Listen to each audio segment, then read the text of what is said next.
great. All right, let's take a look at that. So we're going to start. This will be second lap because you can't get revved up quite enough for first lap, so that's okay. We'll just do a second lap. So usually I talk about how you want to go on the wall and all that good stuff. Well, Texas is interesting. There's just more grip in this groove here than you'll ever find out by the wall. They're so bumpy up there. So what I like to do is just drive right at the top of where you see the dark here, kind of within this area here. I mean, you can go all the way to the bottom and it honestly will maybe be worth 100th of a second, but you might as well just stay up here.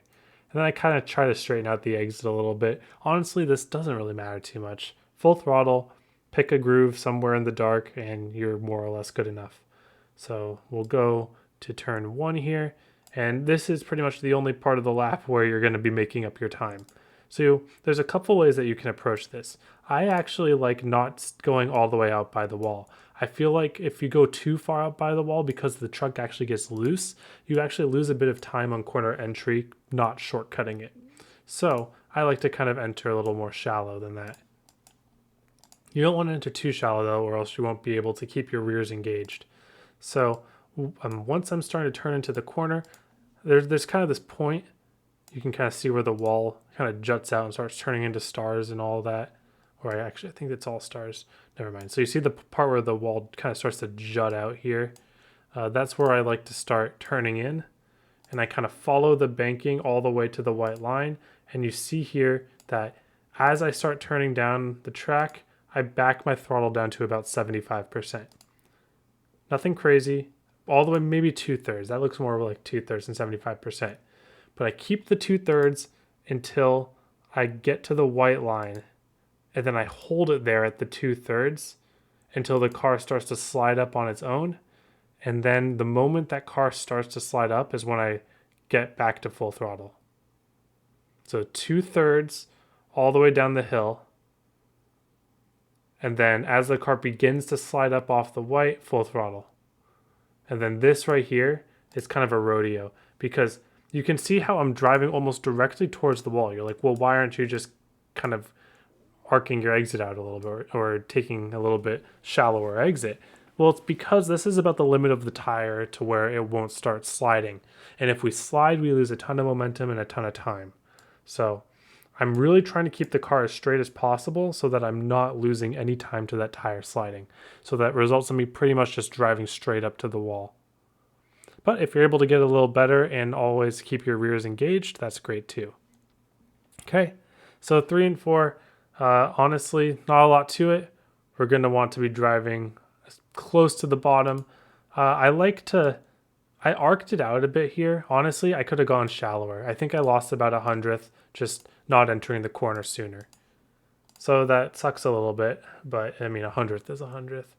I'm not too worried about 100th there, but it's all about just driving right on this white line. It won't be really any issue at full throttle. And then I lost a little more time here by driving it kind of up towards the wall. I was kind of experimenting here, and I found out that, well, it turns out that just wrapping the white line all the way off the corner actually is faster than what I do here. So you can kind of see at my previous time I was wrapping the white line coming off the corner, and I lost a good 100th of a second to it. And yes, I have a little tiny bit more speed coming back to the line. I mean, it's worth 100th. It's not a big deal whether you do it or not. You can see I was at -02, and if I really kept it on the white here, I probably would have stayed -03. But then I went back to 01, and then I got 100th back. So really 3 and 4, just full throttle it, be at the white line. If you can take it shallower, and it's worth maybe 100th. If you can take it shallower on exit, take it shallower on exit. That's also probably worth 100th. But it's also not the most involved thing at the end of the day. And if you're just fighting for 100ths, then that's probably where you need to look for. All right, now let's go to the race run. All right, so let's do some long run here. So this track has a lot of grip in it, so it's going to end up being pretty much a draft fest. So this single car running isn't going to be too helpful unless maybe you survive 20 laps into a run, I want to say. So the big things to worry about in the event that you're saving for a long run, let's say that you're in a position where you can kind of just chill, stay in somebody's draft, everyone's kind of maybe seeing single file, although I kind of doubt that'll be the case. You want to let your car go a little bit easier into turn 1, because what I like to say is that in Texas, turns 1 and 2, they are pretty much the test, where's your tires, but you don't really see the effects of it after just 1 and 2, because towards the end of the run, when you go into 3 and 4, that's when it really shows who's been saving and who hasn't been saving. So when you get to the late run and you haven't been taking care of your tires in 1 and 2, then it really shows up in being able to get through 3 and 4 really smoothly. So you see, I like to do that high to low motion and make sure that I just get on the throttle and not drive the car too tight, but also not get the car sideways. And then 3 and 4, I just like running the bottom. You can maybe be about half a groove up if you really wanted to, but the bottom is where the grip is, and it's not going to wear your tires as much as getting out of it.